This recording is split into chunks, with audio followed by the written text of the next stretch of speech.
Hi, everyone. It's Gerry Dulac. It's the first day of Steelers training camp here at Saint Vincent College in Latrobe. As always, our training camp report brought to you by Savinas, Kane, and Gallucci, mesothelioma and asbestos lawyers with over 85 years of experience standing up for victims of the disease. They've recovered over millions of dollars for victims of mesothelioma and asbestos. Visit them at sdklaw.com.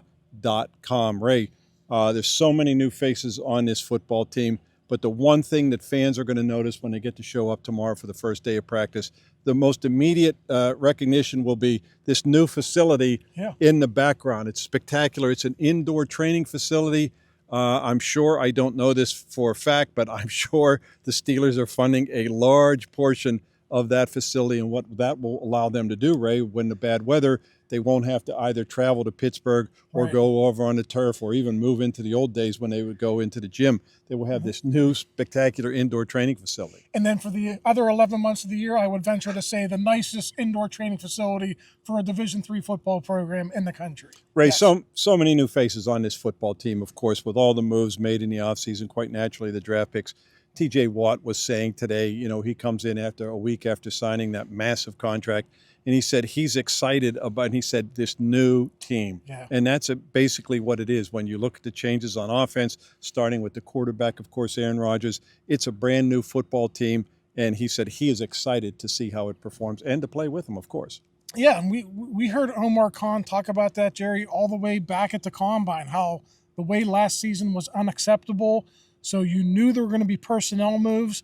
I don't think any of us could have imagined how many there have been. You're going to have 5 new starters on defense. You're going to have, obviously, Aaron Rodgers, DK Metcalf on offense. Kaleb Johnson was drafted to be a big part of this offense as well. So the way last season ended, there were going to be changes, and we're going to get our first glimpse tomorrow afternoon at the first practice. Yeah, Jonnu Smith, another one of those on offense. And to your point, Ray, it's not just the changes, it's the magnitude of the changes, the personalities, the stars that they have brought in. Trading Minkah Fitzpatrick to get 2 Pro Bowlers, Jonnu Smith and Jalen Ramsey.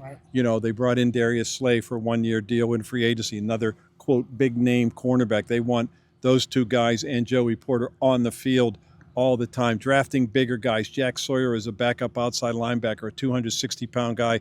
I asked TJ Watt, Mike Tomlin said this after the draft, Ray. He says not just the draft, but they paid attention to it in free agency. Physicality was a big focus for them after the way they got manhandled by the Ravens.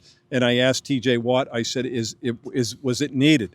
And he said, we want teams when they come to Pittsburgh, when they play the Steelers, they know what they're going to get, and we'll see how that translates with the players they brought in. I thought that was the most interesting aspect of TJ Watt's maybe 10 minutes with us today, just talking about how when teams come in to play the Pittsburgh Steelers, they have to know what they're up against. And he almost inferred that last year they were a little bit softer than they usually are. And how can you argue that, Gerry? If you watched that playoff game in Baltimore where they surrendered 299 yards and they were pushed around to the degree that they were, there were going to be changes. And, you bring in Derrick Harmon in the first round, you bring in YA Black in the second round. They had to fortify that front. TJ talked about that as well. Was overdue getting those defensive linemen, the young defensive linemen in here, and we'll see how they perform here in a couple of weeks. Yeah, he said they set the tone when they drafted Derrick Harmon in the first round. Yeah. And Ray, we've talked about this many times. The necessity to rebuild that defensive line. It was getting old. It was time to start paying attention to the defensive line the way they had the offensive line the previous 2 years.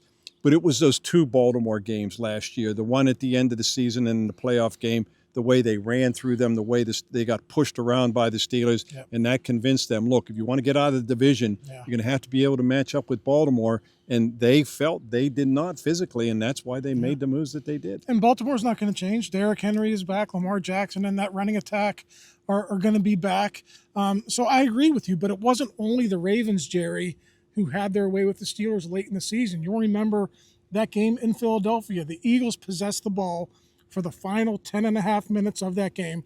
I know they didn't run it the entire time, but they did a lot of running. They passed on them. So, they're going to have to get back to being a stingier defense, and I think getting bigger, getting stronger, getting more physical up front is going to be a big part of that. You will not see any pictures of Aaron Rodgers reporting to training camp because he came in last night. He stayed away from any of the media throng, so we didn't get a chance to talk to him today. But, Ray, that's going to be the thing that people are going to want to watch the most here at training camp. Aaron Rodgers, how does he move? How does he throw? We know how he throws. He's one of the greatest throwers of the football of all time. But how does he interact with DK Metcalf? How does he interact with Pat Freiermuth? But just how does he interact with behind this offensive line? Everybody wants to watch Aaron Rodgers, not just Pittsburgh, the whole country. Yeah, what I wrote about today, basically Aaron Rodgers signed in early June. You acquire Jalen Ramsey and Jonnu Smith in late June, and now they're trying to cram an entire offseason for those guys into this couple of weeks up here, and those guys have to get on the same page. Now with Aaron, it's a little bit different because he took a lot of the guys to Malibu, and they had a throwing session out there for a few days. You didn't go, did you? I did not go. I was in Malibu last summer, actually. So they're a little bit ahead of the curve, but Gerry, this training camp is going to be important, not only for Aaron Rodgers and the offense, but for that defense as well. You got to figure out, how does Jalen Ramsey fit? Does Juan Thornhill fit? There was a lot of unanswered questions going into this camp that we're going to find out answers. Yeah, a lot of storylines, a lot of interesting things that you want to keep your eye on beyond Aaron Rodgers. DK Metcalf, of course. Kaleb Johnson, their third-round pick. Yeah. He will be their running back of the future. Jalen Warren will have one more year, and they'll move on from him. How quickly does he get into the lineup? I like that guy. And then Jalen Ramsey, how does he fit? With Darius Slay. Their plan is to put those three guys, Joey Porter, Darius Slay, and Jalen Ramsey, to keep them on the field all the time. It just means that Jalen Ramsey will move around to different positions and different packages. And Jalen Ramsey did do an interview today. He said he's always traveled, with receivers throughout his career, but he's seemed like he was open to also playing some different positions. And from the moment that he was acquired, the Steelers have made it known they love his versatility. So I think you're going to see him in the slot, and you're going to see him at safety as well. Well, the fans come in tomorrow. It's the first day of practice. No pads until Tuesday. They practice just in their shorts through Sunday, off Monday. Then when they come back on Tuesday, it will be the first day in pads. Ray and I will be with you again tomorrow for the first full day of Steelers training camp here in Latrobe. You're watching Post-Gazette.com.